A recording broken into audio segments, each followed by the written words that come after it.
आज की इस वीडियो में हम सीखेंगे कि किस तरह हम विंडोज़ 10 को रीस्टार्ट और शट डाउन कर सकते हैं कीबोर्ड की मदद से। विंडोज़ प्लस एक्स हम कीबोर्ड से प्रेस करेंगे तो ये मेन्यू ओपन हो जाएगा। यहाँ पर अगर हम देखें तो हमारे पास लिस्ट ओपन हो जाती है जिसमें स्लीप, लॉग आउट और शट डाउन, रीस्टार्ट वगैरह की ऑप्शन हैं। तो इसको हम प्रेस करेंगे तो सिस्टम जल्दी से जल्दी रीस्टार्ट और शट डाउन हो जाएगा।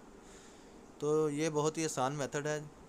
सेकंड मेथड में हम क्या करेंगे, control plus alt plus delete press करेंगे तो हमारे पास एक डायलॉग बॉक्स ओपन हो जाएगा जिसमें ये चंद बटन होंगे। इन बटन्स पर क्लिक करके आप सिस्टम को restart, shut down, log out या स्लीप मोड में शट डाउन कर सकते हैं। तो ये बहुत ही आसान मेथड है। सेकेंडली आप रन कमांड को ओपन करें। ये जो थर्ड मेथड है ये डॉस कमांड है। बेसिकली रन कमांड के ऊपर क्लिक करने के बाद एक डायलॉग बॉक्स ओपन हो जाएगा रन कमांड का। यहाँ पर आपने लिखना है शट डाउन स्पेस आर, ठीक है।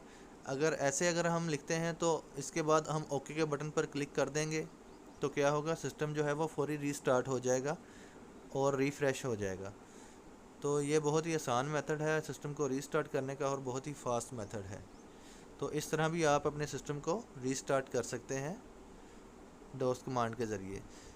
सेकंड, अगर आप चाहते हैं कि आपका सिस्टम कुछ देर के बाद रीस्टार्ट हो आपकी मर्ज़ी के मुताबिक, जैसे कि मैं कह रहा हूँ कि भी शट डाउन मेरा सिस्टम जो है वो 20 मिनट के बाद हो, तो आप लिखेंगे shut down slash R space R T, ठीक है, और 20, मतलब टी से मुराद है टाइम, ठीक है।